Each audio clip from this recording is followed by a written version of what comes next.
você anteviu o que ia acontecer, o que está acontecendo, não?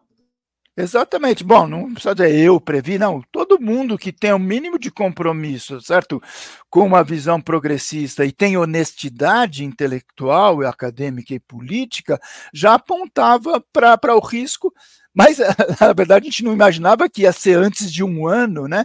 Essa crise contratada. Porque, vamos lembrar, o arcabouço foi votado ano passado em agosto. Né, a gente já estava em junho, mês passado, já estava com essa questão colocada antes ainda.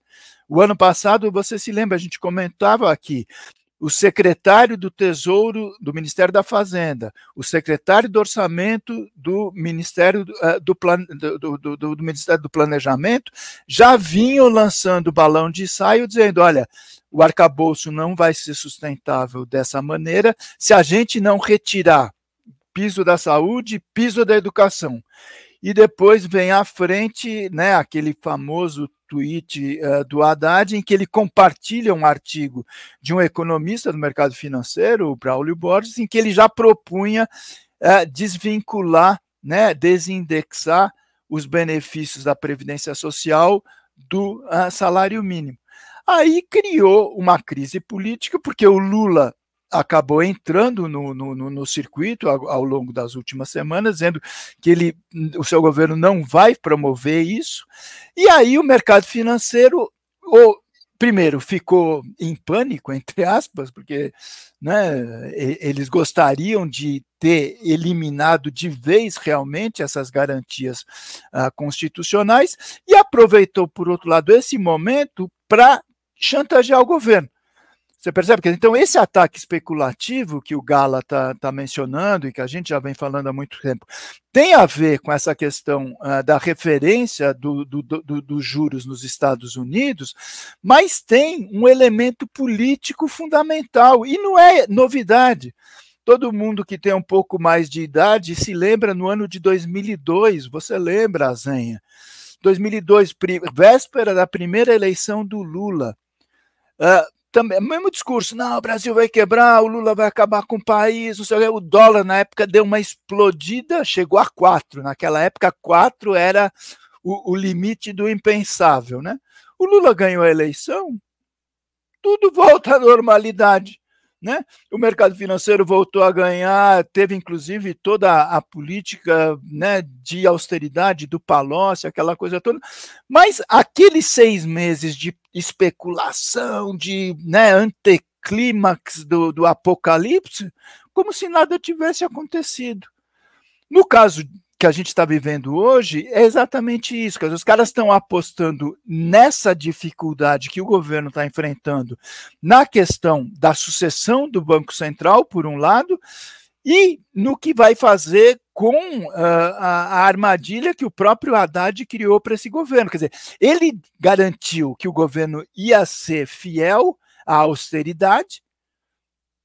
Isso criou uma expectativa do ponto de vista do interesse do sistema financeiro, e agora, infelizmente, a bomba está na mão do Lula. Ele vai ter que decidir.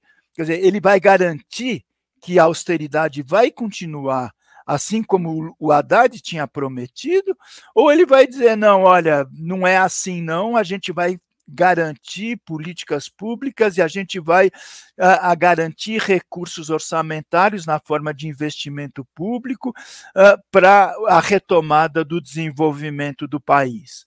Essa que é a questão que está colocada, entende? E isso, então, provoca essa corrida, porque são poucos e grandes conglomerados que operam e esses caras têm força para peitar o governo. É um jogo de braço, né? Queda de braço. O governo tem os seus mecanismos para peitar isso e dizer, olha, não adianta especular, mas, de toda maneira, isso vai ter um custo econômico, um custo financeiro. Você percebe? Porque você tem, por exemplo, 360 bilhões de dólares na forma de reservas. Então, num momento ou outro, se necessário, o governo pode entrar. Só que o dramático é o quê? Quem tem a missão institucional de fazer esse tipo de operação para acalmar o dólar no mercado cambial é o Banco Central, que está na mão do nosso inimigo, que é o Roberto Campos Neto. Você percebe? Então, O Lula está fazendo uma reunião, provavelmente hoje, né? Quer dizer, fez ontem também. Já está reunido. Eu queria que você fala de instrumentos. O Lula está reunido, chamou a reunião com Fernando Haddad e com a Tebet. A Simone Tebet. Eu não sei se a Esther Dweck vai participar, ninguém falou sobre isso. Deixa eu olhar aqui só um segundo, Paulo, na fórum, porque se já começou essa reunião, mas, por favor, fala que instrumentos, em tese, o Lula teria para usar neste momento, porque ele não controla o Banco Central, ele não controla a intervenção no câmbio. De que instrumentos ele dispõe? A reunião vai acontecer nesta quarta-feira, dia 13. Não está dizendo se já começou. Não, mas é isso aí. Isso. Então, o que acontece, Azenha? Veja, você tem, primeiro, uma questão de narrativa, né, como se gosta de dizer, de expectativa, etc., que é a manifestação pública do governo para que os chamados agentes econômicos, como eles gostam de dizer, possam se posicionar.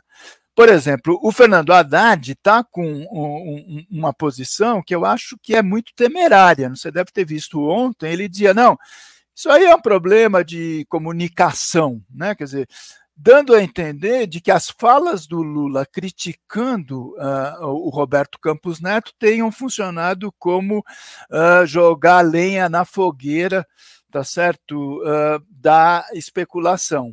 E dizendo ele, Fernando Haddad, que não se preocupa porque o governo tem o compromisso com a austeridade fiscal. Isso é um problema, tá certo? Quer dizer, porque o que ele chama de austeridade fiscal é alguma coisa que tem que ser muito bem pontuada. Esse aqui é o ponto. Veja, você tem uma parte expressiva das despesas orçamentárias, das despesas governamentais, que estão absolutamente fora dessa contabilidade chamada primária, com aspas. Por quê? Porque primária é a terminologia que o francês usa para excluir as despesas financeiras. Então, por exemplo, o Banco Central acabou de soltar o balanço da situação fiscal, inclusive escrevi um artigo ontem sobre isso.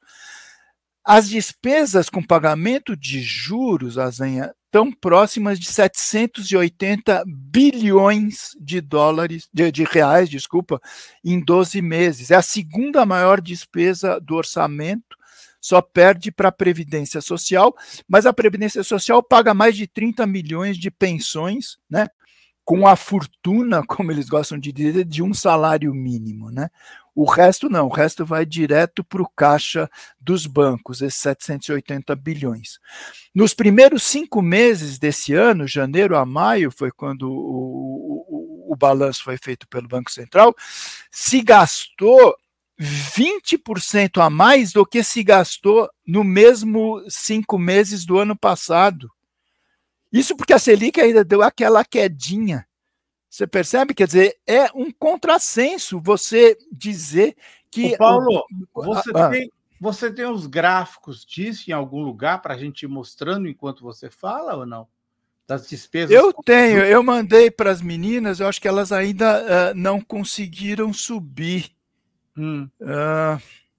Deixa eu ver se eu consigo. Vai lá, não, eu vou atrás disso. Ok. Vamos seguir. Mas, dá uma rebobina o assunto. Não, é só isso. Quer dizer, é que como a gente só fala, quer dizer, o arcabouço fiscal só fala no aspecto primário, ele deixa de fora essas despesas financeiras. Aí sobra, entre aspas, para o governo, se ele quer ser responsável, né, como eles dizem, tem que cortar previdência social, saúde, educação e os demais para atingir, né, aquela ideia, lembra que o Haddad enchia a boca para dizer, nós vamos zerar o déficit primário, ou seja, receitas igual a despesas. E isso é uma loucura, porque nenhum país do mundo hoje, né, 3 de julho de 2024, os grandes países do mundo capitalista desenvolvido, nenhum deles promove superávit primário. Todos eles têm déficit fiscal. E ter déficit fiscal não é o final dos tempos, não é sintoma de fracasso de política econômica, muito pelo contrário. Né? Quer dizer, é um instrumento legítimo o governo apresentar déficit, principalmente em situações como que o Brasil vive hoje, que ele precisa garantir política social, né? Então, de novo, saúde, educação, previdência, saneamento, isso significa despesa pública. E ele precisa assegurar o caminho do desenvolvimento econômico, social, ambiental, etc. Isso significa investimento público, recuperar o protagonismo do Estado no processo econômico. E isso significa que, de alguma maneira, as contas públicas vão estar negativas por um certo tempo. Isso é normal. Isso não tem problema algum. Os Estados Unidos têm isso, o Canadá tem isso, o Japão tem isso, os países da União Europeia têm isso.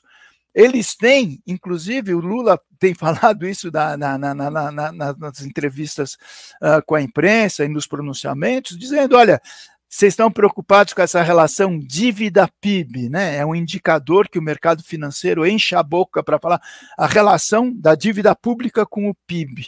Como se no Brasil fosse explosiva, a gente está se aproximando de 70%, dependendo do enfoque, porque pode ser dívida bruta, dívida líquida, tem essa coisa metodológica. Estados Unidos é 120%, o Japão é mais de 200%, a maioria dos países da União Europeia é mais de 120%, e o Brasil é que está quebrado?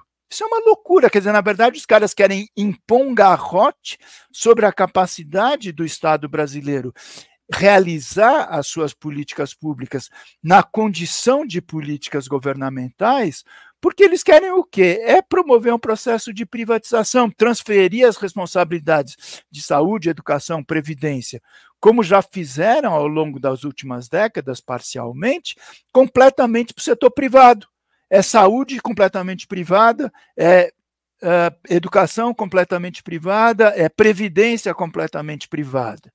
Por isso que eles querem reduzir a capacidade do Estado e investir nesses setores. Vai lá. Há um projeto, né, Paulo Clias? É um projeto complexo que você está demonstrando. Quer dizer, você tira a capacidade do Estado e empurra tudo para o setor privado. Exato, você diz, não, o Paulo está com a ideia da teoria da conspiração, etc. Não é nada de teoria da conspiração. Quer dizer, em 2016, um dos argumentos que o golpista do Temer utilizou junto, né, às classes empresariais, né, vamos dar um nome, a gente chama de classes dominantes, né, as frações do capital, né, que poderiam pesar a seu favor, e como pesaram, né? Quer dizer, depois daquela farsa que foi o golpe do impeachment da presidente Dilma, que depois, né, o próprio Supremo reconheceu os equívocos, etc. Mas, enfim, naquele momento foi gestado um documento, Azanha, a gente já conversou algumas vezes, chamado Ponte para o Futuro.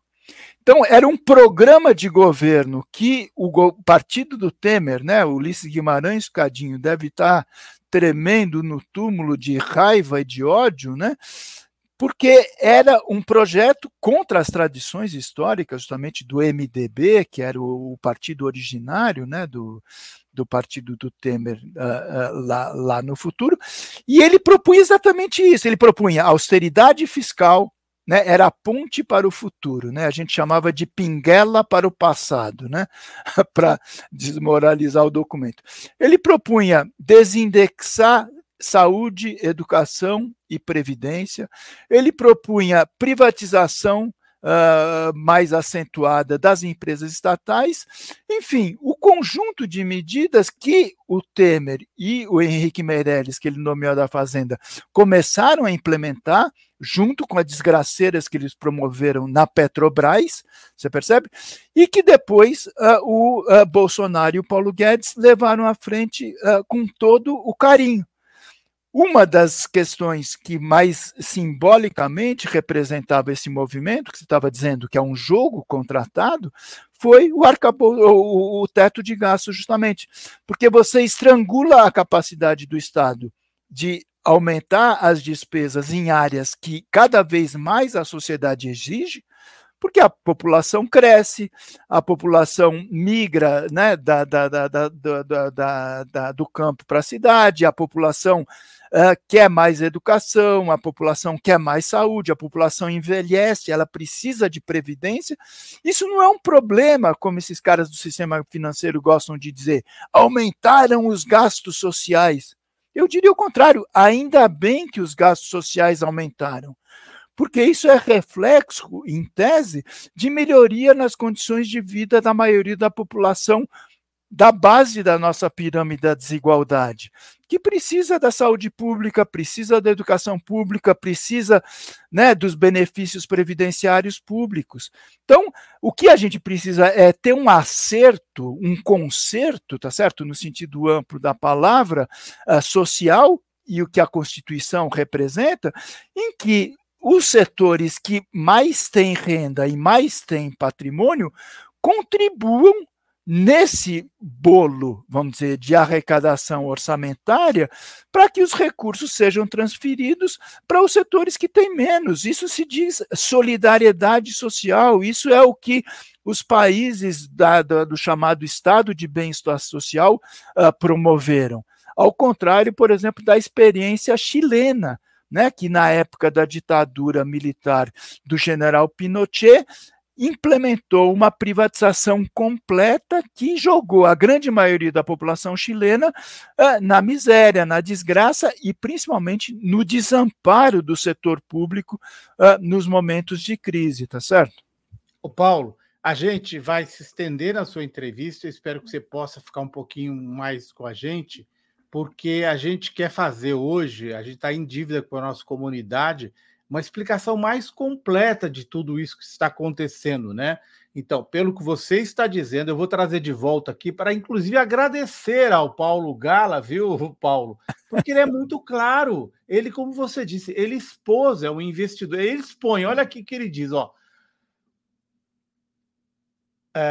Apesar do bom momento da economia brasileira, com crescimento de 2,5%, desemprego de 7,1%, inflação convergindo para a meta e reservas elevadas, o mercado está muito preocupado com a trajetória futura do arcabouço fiscal. Ele assume aqui, ele assume claramente o que você disse. Então, obrigado ao Paulo Gala por dizer que tudo que a gente vem falando, Paulo que vem falando, não é teoria da conspiração. Então, eu vou te perguntar uma questão política, Paulo. O que você está dizendo é que eles querem enfiar goela abaixo do Lula o projeto econômico da Pinguela para o passado, do Temer. É isso que eles estão querendo. Agora, como que o Lula vai resolver essa aparente contradição interna entre os seus objetivos políticos e o do seu ministro da Economia, Fernando Haddad? Como conciliar? É possível? Olha, Zé, eu acho que o Lula tem toda a sua sabedoria, a sua habilidade, tá certo, política, como ele diz, já foi presidente por 2 mandatos, ficou muito próximo, né, da presidenta Dilma nos 6 anos que ela teve no poder, e ele tem, né, uma intuição, né, quer dizer, de como resolver situações de crise como essa que ele está vivendo. Veja que em alguns momentos ele deu algumas dicas, né? Quer dizer, eu sempre lembro um momento importante, no comecinho do governo, né? Todo começo de ano, o governo tem que pensar no salário mínimo, né? E naquela época o Fernando Haddad queria dar simplesmente a inflação de 2022. E o Lula falou, não, senhor, o meu compromisso de campanha era a inflação mais crescimento do PIB. E parece uma briga pequena, né? O Haddad queria dar 1.302 e o cálculo do Lula dava 1.320. O pessoal vai dizer, mas R$18, Paulo, você está de brincadeira. Mas não é isso, quer dizer, é um problema de compromisso, por um lado, e na hora que você soma, né, para o universo do conjunto dos trabalhadores, dos pensionistas, dos aposentados, etc., isso dá uma injeção, como se diz, de recursos na economia, na demanda, etc., que é significativa. Naquele momento, o Lula falou, não, vai a minha proposta. Mais à frente, quando a gente começou a mostrar que ia dar problemas, né, com a coisa do arcabouço, etc., tinha aquela ideia de, não, vamos zerar o déficit, né, para 2024, que é o ano que a gente está agora. A gente dizia, olha, isso aí é uma bomba de efeito retardado, é o governo pedindo para tropeçar na casca de banana que está do outro lado da rua. Mas o Fernando Haddad convenceu o Lula, o projeto formalmente era o quê? O governo encaminha uma lei de diretrizes orçamentárias em que ele se compromete com algumas metas, e uma delas era essa, e mais à frente o Lula percebeu que isso estava começando a dar problema, e ele mesmo falou, né, eu acho que talvez seja o caso de mudar, não sei se o Haddad vai conseguir cumprir fielmente com essa meta de zerar o déficit. Coisa foi, voltou, etc., ficou aquele mal-estar, o Lula recuou. Teoricamente, nós estamos já no começo de julho, né, já se foram 6 meses, e a meta de zerar o déficit só está sendo, ou só eventualmente vai conseguir ser cumprida, eu particularmente acho que não vai ser, né, à custa de muito contingenciamento, de crise política desnecessária. Veja esse enfrentamento com os professores e servidores das universidades federais, dos institutos federais de educação, entende? O governo dizendo que vai dar 0% esse ano. Precisava uma postura desse tipo para um setor que apoia, né, fundamentalmente o governo, enquanto outros, como Polícia Federal, Polícia Rodoviária Federal, Banco Central, etc., tiveram, né, reajustes e ganhos expressivos nos vencimentos. Por quê? Porque, entre outras coisas, tem esse discurso, né, temos que cumprir a austeridade fiscal. Não existem recursos. Isso não é verdade, a gente já mostrou várias vezes, os recursos existem. O que falta é a vontade política de dizer, os recursos que existem vão ser gastos. Como foram gastos, por exemplo, de uma maneira correta, inclusive, no caso da emergência da crise climática no Rio Grande do Sul. De uma hora para outra o dinheiro apareceu. Ou como mesmo na época do Bolsonaro, do Paulo Guedes, que o arroxo era mais sério ainda, na época da Covid, quando o Congresso votou contra o desejo do Paulo Guedes, auxílio emergencial e as medidas todas, tá certo, relacionadas com o combate à Covid, com a vacina, apesar do Bolsonaro ser contra, os recursos apareceram também. Ou, de novo, num momento mais trágico ainda, na campanha de 2022, quando Bolsonaro percebeu que corria o risco de perder a eleição, abriu a torneira e os recursos que não existiam apareceram. Então, essa é a questão que está colocada. Quer dizer, a gente vai continuar sendo fiel de um projeto que não é nosso, simplesmente para atender os interesses financeiros, como Paulo Gala diz, olha, estamos preocupados com o futuro do arcabouço fiscal. Que isso, cara? Quer dizer, então, como ele está preocupado com o futuro do arcabouço fiscal, ele especula com o dólar no dia de hoje? Não é assim. Quer dizer, e eu diria que tem mais um elemento, ele na sua, né, na sua sinceridade autêntica. Sincericídio ele fez, o Paulo Gala, mas a gente agradece ao Paulo Gala, ele assumiu tudo para ele, está dizendo o que o mercado pensa, não foi o Azenha que inventou, é uma postagem dele. Exato, e tem mais um elemento que ele não fala, mas que está presente no discurso do financismo, que é quem o Lula vai nomear para presidente do Banco Central a partir de 31 de dezembro, agora, quando acaba o mandato do Roberto Campos Neto, né? Isso aí. Graças a Deus, né? E aí fica aquele jogo, não, então tem um nome possível que é o Galípolo, que era o secretário executivo do Haddad, que foi para a diretoria, etc. Pode ser um nome. O Lula já deu em algumas declarações, pode ser ele, gosto dele, mas pode ser alguém com mais experiência, mais maduro, etc. Então, já se fala em pessoas que já foram do Banco Central. Eu gosto muito, por exemplo, da opção do André Lara Rezende, que é um cara que fez uma autocrítica muito grande com relação à austeridade e o exagero do neoliberalismo, mas é muito respeitado pelo mercado, pelo sistema financeiro. Você percebe? É um cara muito competente. Então, os caras já estão apostando no futuro, falar, já pensou se o Lula nomeia alguém de confiança dele? É óbvio que ele vai nomear alguém de confiança dele, ele vai reconduzir o Roberto Campos Neto de maneira nenhuma.